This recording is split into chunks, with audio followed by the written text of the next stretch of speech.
Hi, my name is Kelly Craighead, and I'm going to be discussing the care of the Arabic Muslim in the United States. The Muslim population in the United States is growing every day. Current estimates are between 5 and 12 million Muslims today. However, there's not an exact number as we do not currently account for religion on the U.S. Census. As this population continues to increase in size, the healthcare industry will also increase the number of Muslim patients we're seeing on a daily basis, which provides us with some new obstacles, um, such as learning their beliefs, their considerations, their values. So we need to understand these in order to provide these patients with culturally competent care. A little bit of background, it's a quick rundown on Islam. The belief is that Muhammad is the prophet. Their holy book is called the Quran, and in order to be a true Muslim, you need to accept the 5 pillars of Islam, which are the testimony of faith, or saying that you are Islamic, prayer 5 times a day to give glory to God, facing towards Mecca, zakat, or giving to the needy, a donation, fasting during Ramadan from sunrise to sunset, and Hajj, or a pilgrimage to Mecca. And this is typically done on foot. So sorry, it's just a quick overview of Islam. Some beliefs about health. Muslims believe that God created humans and gave them their bodies as gifts, so that we need to take care of the gifts that God gave us. So they should express their gratitude towards God by taking good care of their body, by being healthy and respecting it, not putting anything toxic into it. And Muslims believe that on Judgment Day, God will ask them what they've done to their bodies and their health to glorify Him. Prophet Muhammad supported health promotion. He promoted seeking healthcare when you need it and disease prevention. It is the belief of Muslims that they do not ingest any pork products, no food, and nothing pork related. We'll touch on this again later. Hygiene is highly valued to the Muslim patient. Muslims believe that God was pure and they should be pure as well. So take very good care of themselves, with special consideration to body hair. This also applies to circumcision and menstruation. Just ties in a lot with a lot of different things. We'll touch on some of those in the future. They believe that you can accept organ transplants if it's in a life-threatening event. And during Ramadan, like I mentioned before, they fast from sunrise to sunset. And this doesn't just include food. This includes drinks, tobacco, and sex. Some other beliefs that Muslims have about health, that they believe that behaviors that they believe are unhealthy should be discouraged. Such behaviors are premarital sex, drug abuse, alcohol, and smoking. That's not to say these things aren't done, and as Muslims in the United States become more acclimated to Western culture, they might do them a little bit more, but they're typically discouraged within the Islamic community. Contraceptive use is also discouraged, and exercise is strongly encouraged. They believe that the prayer 5 times a day is beneficial to their health, as well as physical activities such as walking and horseback riding, archery. Those things are all beneficial to one's health. Obstacles for healthcare in the Muslim patient. First of all, language barrier. If they are a recent immigrant from a Middle Eastern or African country, they might not speak English, so we need to make sure that there are interpreters on hand that speak Arabic, that speak whatever language that they are used to, so that we can get a good health history from these people, and find out what their health concerns are. And also, when we're giving education, that they understand medications, their discharge instructions, follow-up care, that sort of thing. We don't want to just assume that they're understanding. We need to make sure that they truly are. Healthcare provider gender. I will talk about this a lot in my presentation. Modesty is a huge value in the Islamic community, so we need to make sure that these patients are provided with a healthcare provider of the same gender, if at all possible, so that they are more willing to be examined, and more willing to share what brought them in the first place. Education, this is a general one. Applies to any sort of patient. There have been studies saying that the average person reads on an 8th grade level. So we need to make sure that we are providing these patients with education on point with their education level. We don't want to assume that they understand something more than they do. Stereotyping.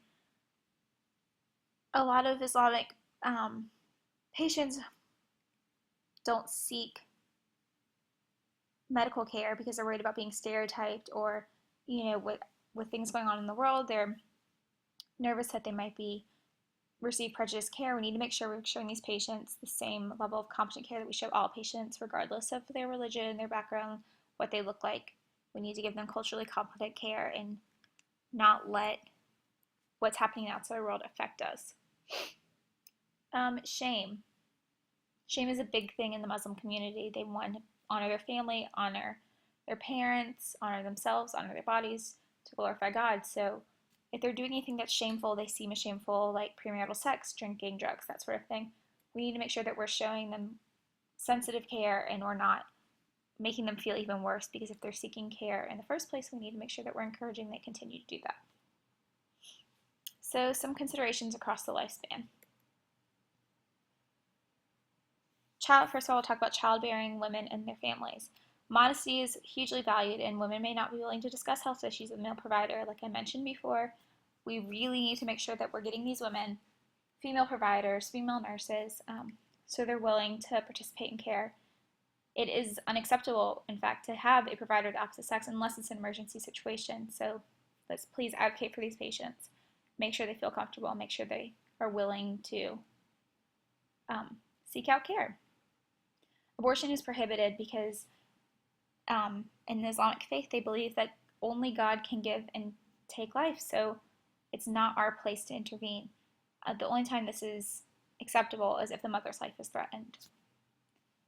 Menstruating women are excused from religious activities, such activities such as fasting during Ramadan or the pilgrimage to Mecca. If they're on their period, they are exempt from participating in these sorts of things.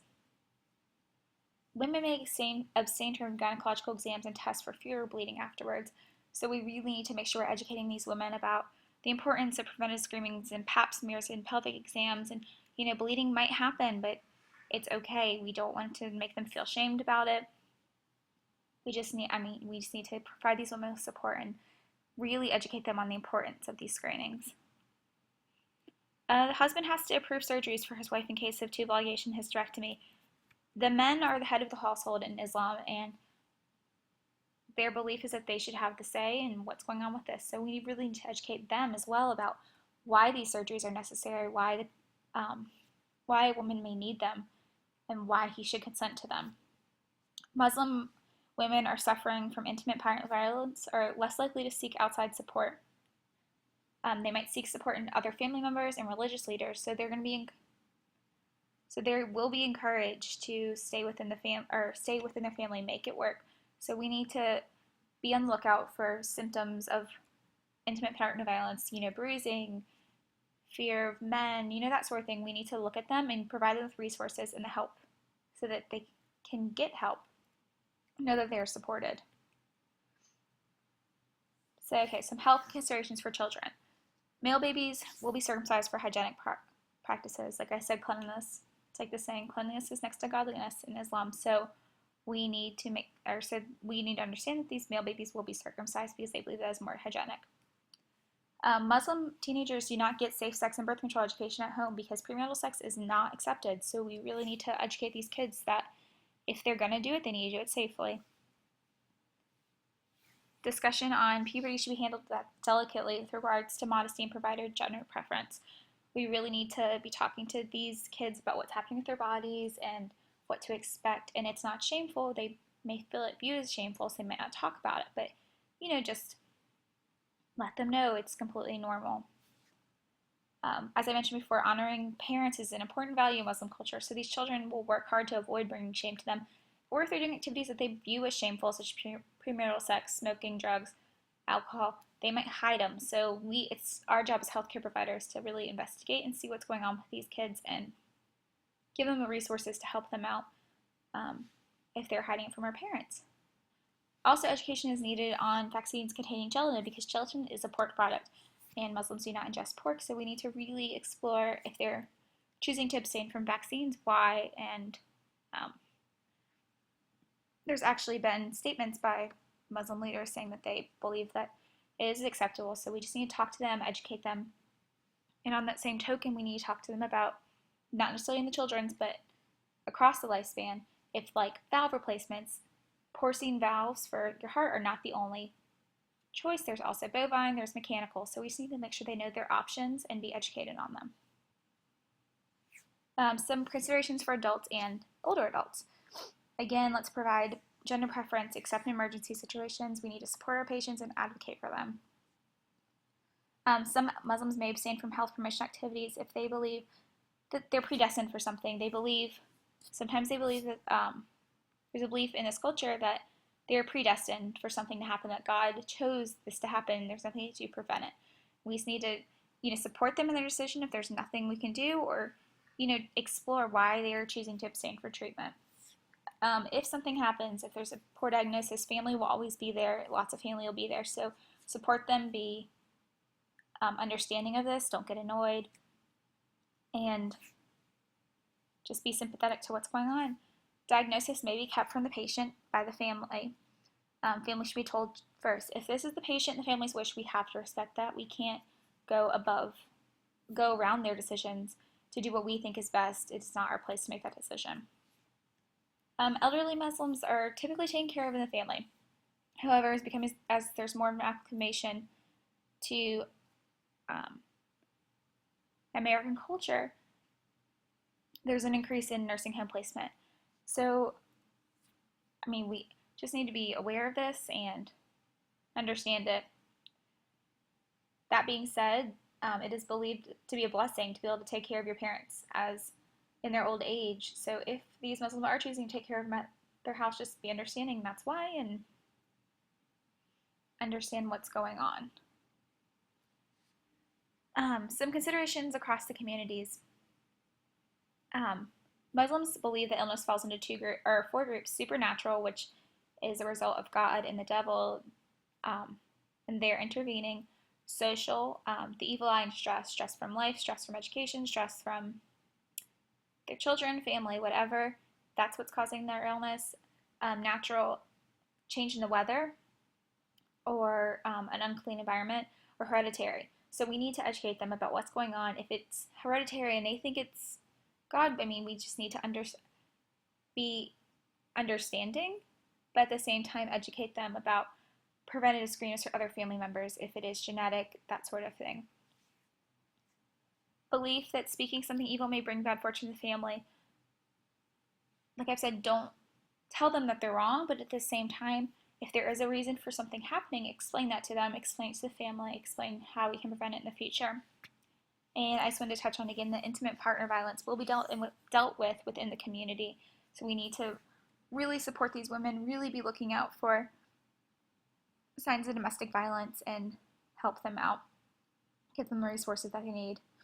And again, Arabic speaking providers would be preferred. We really don't want anything to be lost in translation between the translators. So we need to make sure that we're using our resources, getting translators. But if we have an Arabic provider, we should utilize that.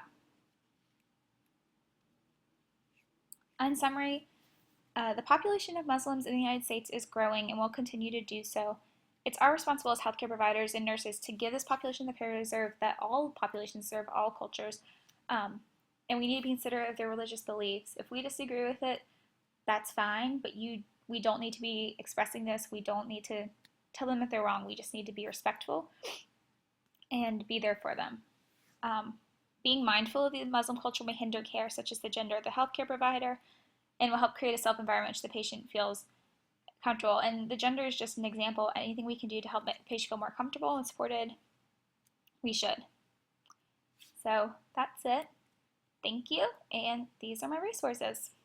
I hope you learned something about care for Muslim patients that you can incorporate into your own care practice in the future.